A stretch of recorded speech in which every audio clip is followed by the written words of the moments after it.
Alright, I'm here with a brand new pickup video, this time going over my February finds. I don't think there's anything here from January. I think I covered all that stuff around the end of January. So I got some cool stuff, as well as I will do a updated look at my stand that I showed, my $5 stand that I showed in my last pickup video. I'll do an update on that now that that is finished. So I'm going to just jump around here. I'll start with some Goodwill Finds. First one here. Thought this was kind of cool. It was $3. Definitely you could see this is Gen 1 Pokemon Monopoly. You can tell this is Gen 1. And I went to check out if that was complete in the Goodwill store, and I spilled it all over the floor. So I had to pick it up. So if you ever were under the false impression that I was cool and smooth, you were sadly mistaken. Also at the Goodwill, a couple days later, I found this copy of Resident Evil for the GameCube. Get some glare here. For $1. You can see, maybe not. I did not have this black label. Mine is Player's Choice. So, good to grab it. I'm going to probably have some problems, though, because it does have the sticker. It's going to focus. Yeah, it does have the old GameStop sticker where they put it on the artwork instead of the case, which is ridiculous. There were some homies back then who would not stick it to the thing and keep the little backing on it, but that was not the case. So, either way, for $1, it's a good pickup, but hopefully I can add it, at least the artwork, to my collection. So I also, for new release, I did an unboxing of this last week. So if you are interested in checking out what's in this, I did an unboxing, so check that video out. The Yakuza Remastered Collection for PS4. It comes with Yakuza 3, 4, and 5, which were all on the PS3. And now the whole series is on PS4, so you have no excuse for not playing it unless you don't have a PS4. Start with 0 and Kiwami 2, and this collection, and 6. Then you got the whole thing now. So no excuse not to play them. This is actually really cool enough. Comes with a Yakuza 5 English case, because it was only download only when it came to the United States. So a really cool thing for Sega to do. They didn't have to do that, but it really was kind of just doing right by the fans and kind of correcting a mistake, and really kind of looking out for collectors as well, which I think is really cool. I went over to the Stone Age Gamer store. I guess I'll head into next. Sorry for mumbling the camera there. Always a big fan of the store. I try to make it out there. It's about an hour away from me, and it's kind of in an area in the middle of nowhere that you would never ever go unless you were going to the store. So I try to make it out there at least once every couple months. I haven't probably been out there since August or September, so it's been a while. But yeah, I went over there. I had a little box of trade stuff, nothing great. Just some stuff. I figured if I was going to go out there, I might as well get some trade. I noticed that they will take anything, and they did not pay anything less than $1 for my trade. So definitely given some fair trade credit there. Really cool of them to do. And yeah, I think I got around $50 for my trade. So I picked up a few things I needed for my collection here. I got for the N64 a complete in-box copy of Hexen, which I did not have at all. I didn't even have the cartridge for this. Their price on it was $30. Didn't even have the cartridge for that one. So very, very, very happy to grab that one and have it complete. I also grabbed some Super Nintendo games that I had I have the boxes for these, but I don't have the games. So I can at least, have cart and game, or cart and box for these. We had Mickey Mania for Super Nintendo. And that was 10. And then Super Battleship, which was 3. So that is cool. I also picked up, I also picked up a manual for, I don't remember for what, though. It was something I needed for N64 I picked up, which brought the total up after tax to around the $50 that I had into it. So, cool little find, just adding a few things to the collection. which I always like to do. And I always like to stop by that store. I think it's great. If you're ever in the, Salem, Ohio area, I highly recommend it, although I'm not sure why or when you'd ever head to the Salem, Ohio area. And if you were to go there, you'd probably know why. No hate to the people of Salem. Everyone's been nice when I go there, but it's a little bit of a middle of nowhere type place. Moving on then, I did also then, I guess 2 weeks after the Stone Age trip, I took another trip. Today is actually the day I record, as when I'm recording this. I'm recording it at night after going. I just went up to Cleveland and messed around up there. I had a Goodwill auction site auction that I won, and instead of paying shipping, which their shipping prices are ridiculous, I'm not going to get into that, but instead of paying shipping, I figured I'd just head on up there and pick it up myself and then do some game hunting in the area. So this was a good, pretty decent Super Nintendo Goodwill auction site lot. I won it for, I think, a little over $50, and it came with a copy of Super Mario World, which I, of course, already have. Man, it's really not wanting to focus today. There we go. Super Mario World, which I, of course, already have. Super Mario Kart, which is complete in box. Pretty nice shape.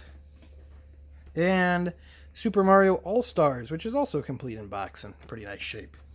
So, yeah, around $50 for all that. I'm going to flip the carts. I have these carts already. I already have all 3 of those carts, so I can flip them. Probably make back most of what I paid for it. So that's always good. That's always the intention when I'm picking stuff up is, if possible, try to flip some stuff and make back what I already paid for it.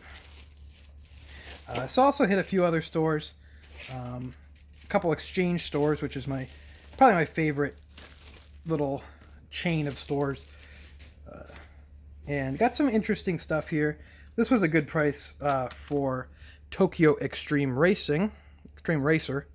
They only had 8 on it, which is it's usually about a $17, $18 game. So getting it for 8 is good.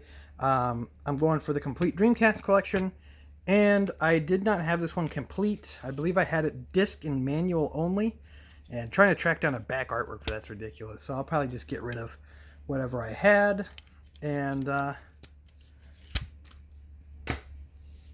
get to keep that, and hopefully maybe we get a little bit of it back of what I paid. Another interesting one then, one of the most beloved games of all time I picked up here for a really good price actually. This is a complete box copy of Superman 64, one of the best games on the N64, a true classic, and it's a little crushed.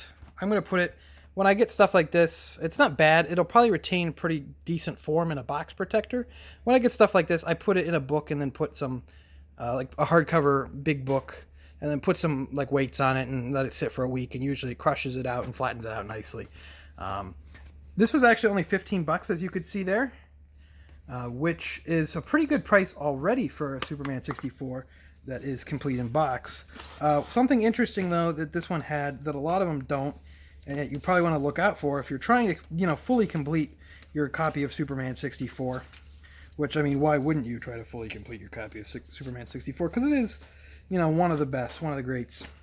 It has the manual, as you can see here, but it also has the comic book, which is a bit harder to find than usual.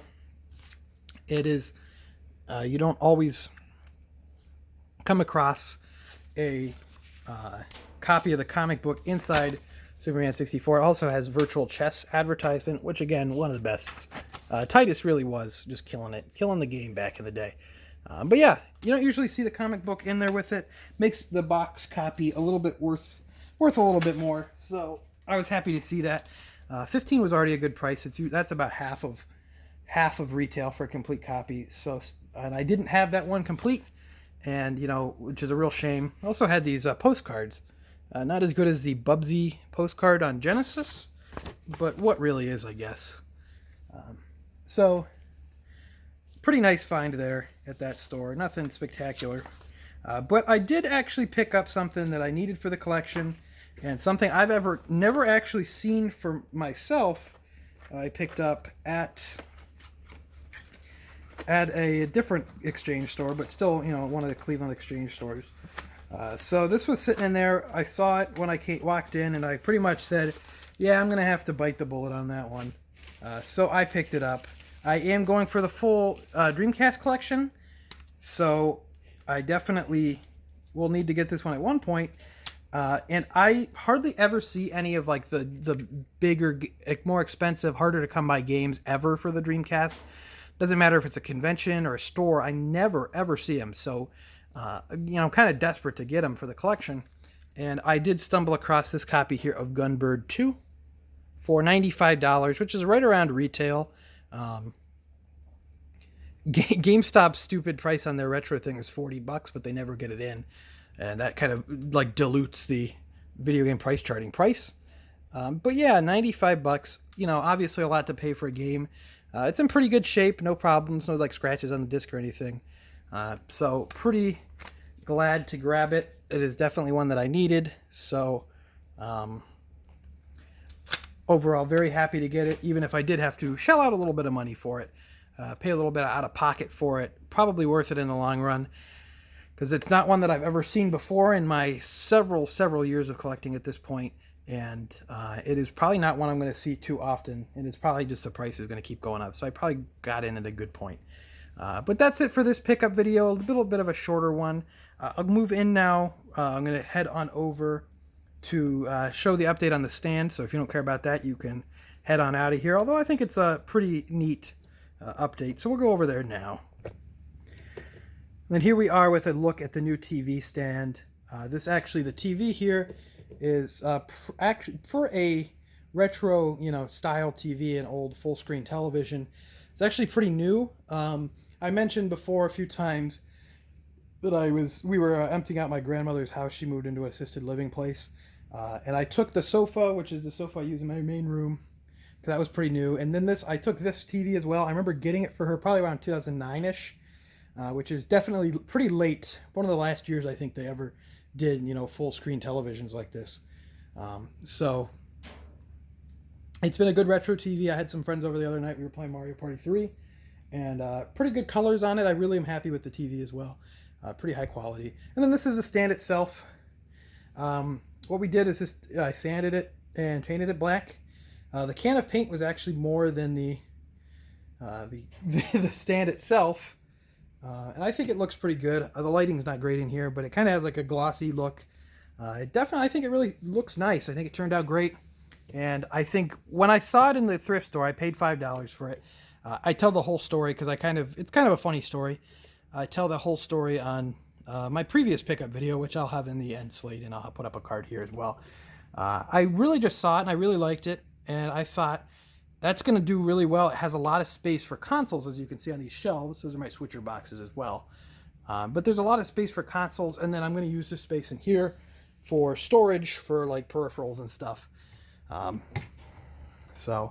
yeah, it's very spacious stand, and I'm very happy with what it turned out. So yeah, $5 for the stand.